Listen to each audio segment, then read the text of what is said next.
When creating a new Minecraft world, it's theoretically possible for you to spawn inside the end dimension. That's because there's a 1 in a trillion chance for an end portal to naturally generate with all 12 eyes of Ender. But it's also possible for the portal room to be exposed, and there's also a small chance for a ruined portal to generate on top of it as well, removing the stone bricks. Meaning if you manage to spawn in this exact position, then the moment you enter the world, you'll be instantly teleported into the end. Minecraft is full of random possibilities like this. Everything from mob spawning to world generation and even in-game events are all completely random. But in this video, we're taking a look at things that are technically possible within the game, but are too rare to ever happen. Most people know when it rains in Minecraft, there's a small chance for it to turn into a thunderstorm. But during thunderstorms, there's a 1 in 100,000 chance for lightning to strike each chunk in render distance. The game checks for this 20 times per second, meaning it's possible for lightning to constantly strike the ground and kill everything in its path. Feels like the sort of thing you'd see in a horror mod before Herobrine appears. It's also possible for lightning to always strike the block you're standing on, meaning no matter how much you try and escape, you could be hunted down and even spawn killed by lightning. So yeah, there's a slight chance the game can be unplayable. Thank you, Mojang. But this is nothing compared to what else is possible in this game. When shooting an arrow, you'll notice it never lands in the exact same spot, even if you shoot it from the same position. That's because projectiles have a tiny random spread, which is called a Gaussian distribution. So whenever you shoot an arrow, it can technically go in any direction, but it's just more likely to go where you're aiming. As you can see, 68% of arrows will land within 1 degree of where you aim, 95% will stay within 2 degrees, and over 99% of the shots you take will stay within 3 degrees of the angle you shot. But if we look at the limits of what's possible, there's a 1 in 500 million chance of the arrow going 6 degrees away from where you shot it.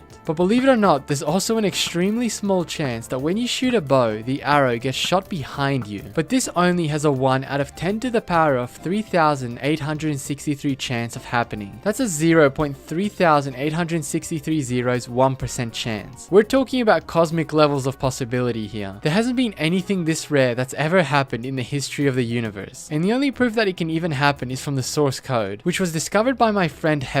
So shout out to him. Just imagine you somehow managed to do this on a server. You'd probably get banned for hacking. Now, something else that's affected by probability are crops. These grow randomly using the game's random tick speed, which is the rate of change that happens in your Minecraft world. So if you're lucky, when you plant crops, there's a chance they'll grow instantly. However, if you're not so lucky, it's possible for them to never grow at all. So the game can either be nice to you or straight up give you a famine. These are already unbelievably rare possibilities, but world generation can get even more abnormal. Every tree in a forest has a 0.2% chance of generating with a beehive. That means you can find an entire forest full of bees, turning this peaceful biome into a very dangerous place if you accidentally hit one. And although this isn't game breaking, I guess you could say it's beyond rare. Alright, that was pretty bad. But another biome that can have something rare is the desert, because we all know cacti usually generate between 1 and 3 blocks tall. However, in rare cases, cacti can stack on top of each other and grow much taller. So it's technically possible for an entire desert to only generate with tall cacti. This just feels very unnatural and even a bit creepy, like there's some sort of strange skyscrapers. But to make it even weirder, dead bushes also generate randomly, so it's possible for lines of dead bushes to go across the entire desert. This world generation is already beyond the scope of anything that can be humanly found, but we can push things even further. Every village generates in an 8x8 chunk radius from the center. However, there's no real limit as to how many houses a village can have, so long as they're all connected to paths. So it's technically possible for a village to have 100 houses, making it feel like a mini city. But there's also a small chance for each house to be a blacksmith, and each blacksmith can have the rarest possible loot, which is a chest with 21 diamonds. So this village would have over 2,000 diamonds in all its chests. I guess we can call this the Federal Reserve, or maybe it's some sort of money laundering operation. Now, how about we take a look at the rarest mobs possible, and we'll start off with this Enderman. We all know that Endermen can pick up and place down grass blocks, but because this is random, it's possible for an Enderman to use those blocks to communicate with you in real life. For example, if I say hello to this Enderman, through sheer possibility, there's a chance the Enderman can actually respond using the grass to write hi back. The odds of this happening would literally break the fabric of space and time, but it's still mathematically possible. And wait, it looks like the Enderman's trying to say something else.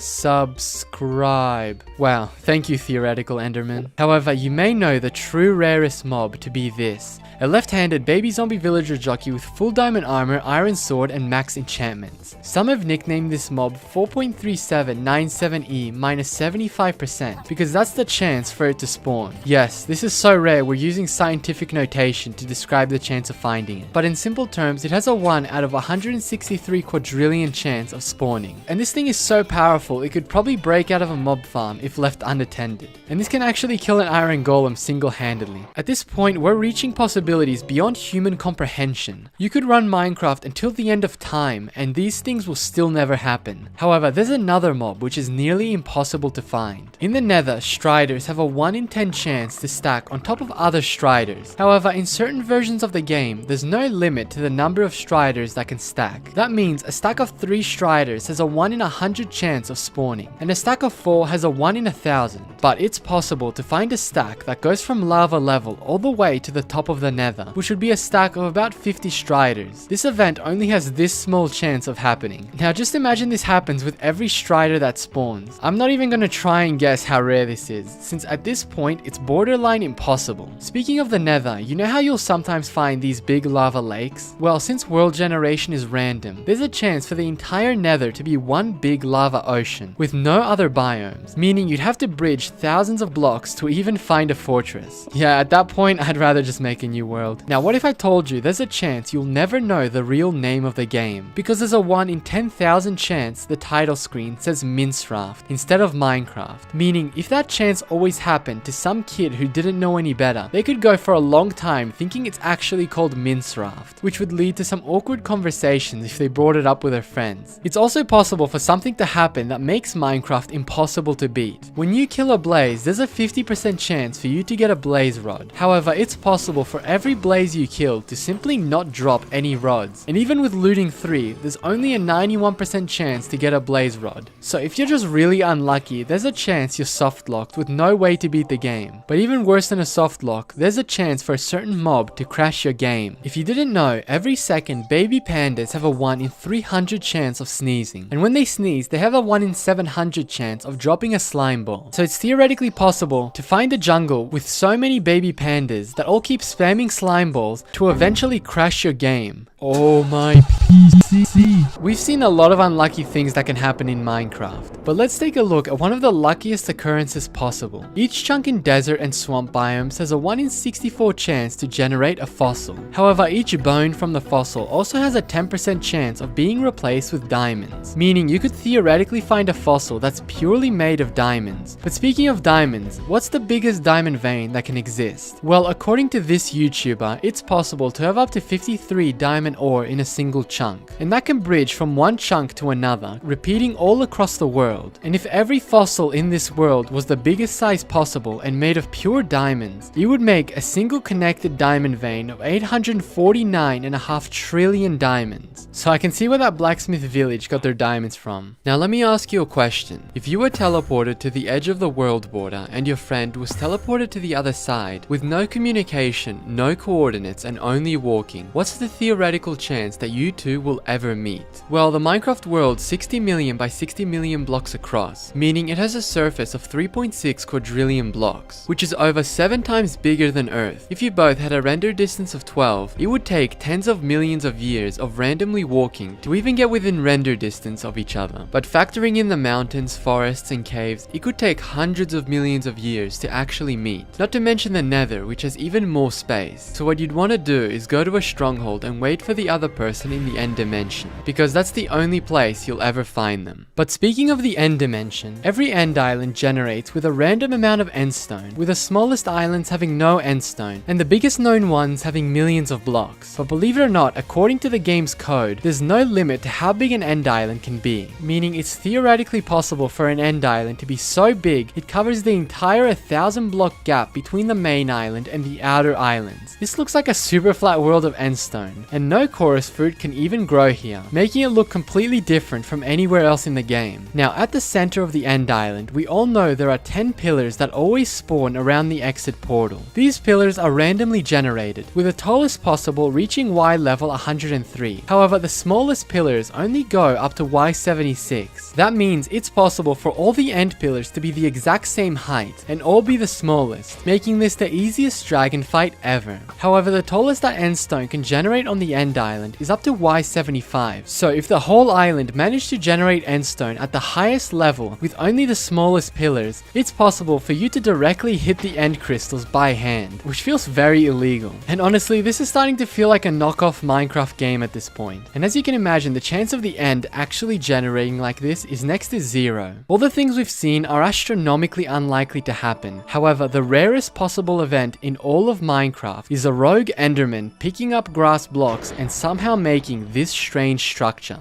Thanks for watching, and if you want to see the rarest things that have actually been found in Minecraft, click the video on screen now.